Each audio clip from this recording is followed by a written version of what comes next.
Adafin kanssa ollaan nyt siinä pisteessä, että me ollaan saavutettu se luottamus ja silloin myös byrokratia pienenee, jolloin me ollaan tosi nopeita ja tehokkaita.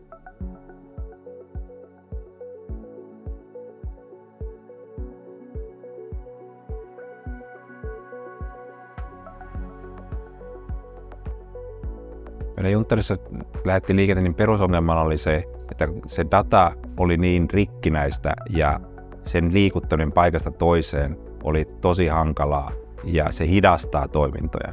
Niin siihen lähdettiin hakemaan ratkaisua, millä me saadaan tehostettua meidän tapoja toimia. Ratkaisuksi piti löytää oikeat palikat, eli CRM, ERP, PLM-puolella, ja me jouttiin laittamaan myös infra uusiksi. Me siirryttiin pilveen omista palveluista ja siihen rakennettiin sitten Adafin toimittama integraatioalusta, joka toimii liimana näille järjestelmille ja palikoille. Ja sen kautta pystytään sitten tulevaisuudessa, ja nyt ollaan jo laajennettukin sitä, jolloin voidaan hyödyntää sitä. Me ei tarvitse kaikkia järjestelmiä sinällään tehdä alusta nollasta, vaan pystytään rikastuttamaan sitä vanhaa dataa, jolloin pystytään liittämään ja hyödyntämään jatkossakin niitä vanhoja tietoja. Meidän on tosi tärkeä toimiva monitoimijaympäristö, jotta järjestelmät ja toimittajat saadaan toimimaan, ja se, että ne toimii, niin se vaatii myös sen liiman sinne väliin. Ja meidän Junttarin tapauksessa Adafi toimii se liimana integraatioalustalla. Ja tämän päälle, vaikka tämä tekniikkapuoli toimii, niin kaiken kruunaa toimivat henkilökemiat. Ja se vaatii taas rohkeutta ja paljon avoimuutta, jotta pystytään puhumaan niistä asioista, jotka ei toimi ja menee vähän negatiivisella alueella. Kun tämä toimii, niin homma toimii.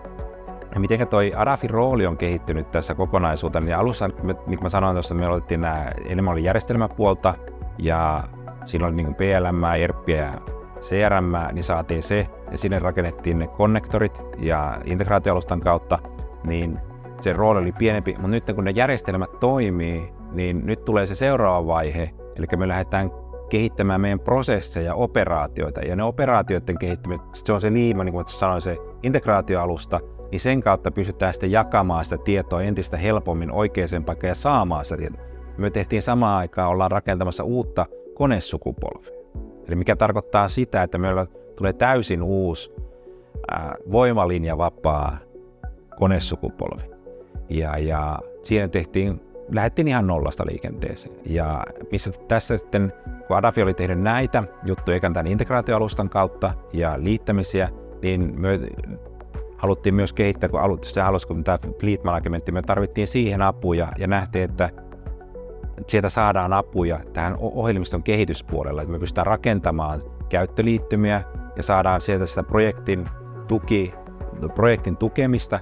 Sen jälkeen se seuraava steppi oli, että me otettiinkin sen jälkeen, että meille tuli koodareita sinne.